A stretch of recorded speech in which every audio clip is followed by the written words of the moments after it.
ఇప్పుడే జీ5 app download చేయండి. చూడండి మీ ఫేవరెట్ టీవీ షోస్ ఎప్పుడైనా ఎక్కడైనా. నా భర్త ప్రాణాలను తల్లితో పోరాడి మరీ కాపాడింది.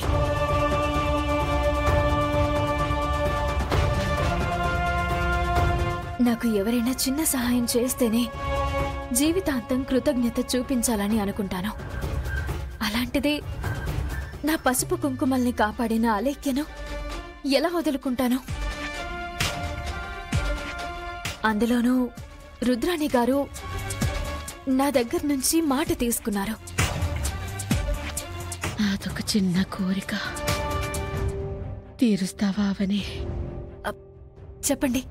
నా కూతురికి మంచి సంబంధం చూసి పెళ్లి చేయి. మీ అమ్మాయి పెళ్లిని నేను చేస్తాను. మాటివ్వమ్మా.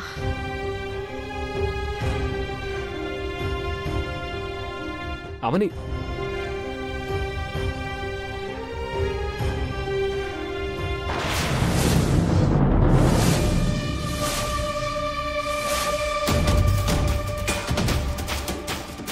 అందుకే తీసుకుని రావాల్సి వచ్చింది అత్తయ్య. నేను తీసుకున్న నిర్ణయం తప్పైతే నన్ను క్షమించండి.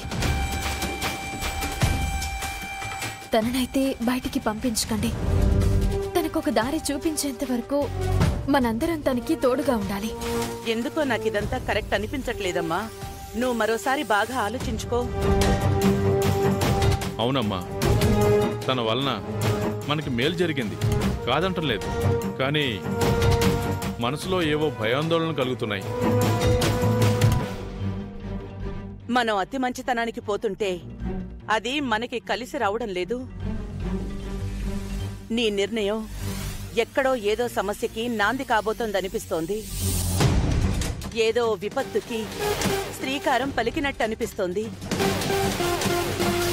నేను కూడా మీలాగే చెప్పానమ్మా. అయినా సరే అవని నా మాట వినకుండా తీసుకొచ్చింది. ఎలాంటి ఇబ్బందులు ఎలాంటి సమస్యలు రాకుండా నేను చూసుకుంటానత్తయ్య. చూసుకుంటానని అంత భరోసా ఇస్తుంది కదా, ఇంకెందుకు అంత టెన్షన్ పడతారు? ఇంకెందుకు అంతలా ఆలోచిస్తారు? కాసేపు అయ్యాక మీరు అవని మాటలకి కన్విన్స్ అవుతారు కదా. అదేదో ఇప్పుడే అయిపోతే ఓ పనైపోతుందిగా. అలేఖ్య తిరిగి రాదనుకున్నాను. నేను ఊహించని విధంగా వచ్చింది. అలేఖ్యని మళ్ళీ నాకు అనుకూలంగా మార్చుకొని అవనితో ఆడుకోవాలి. ఏదో ఒకటి తొందరగా తేల్చండమ్మా. ఎంతసేపు ఈ పంచాయతీ? అసలే ఇప్పుడు నీకు చిన్న కోడల మాట వేదం అయిపోయింది కదా.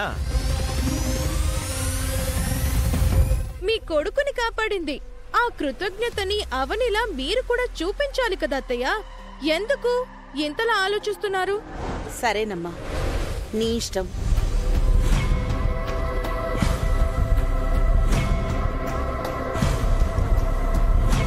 రా లెక్క, నీకు గెస్ట్ రూమ్ చూపిస్తాను. ఇక నుంచి నువ్వు ఆ రూమ్లోనే ఉండొచ్చు.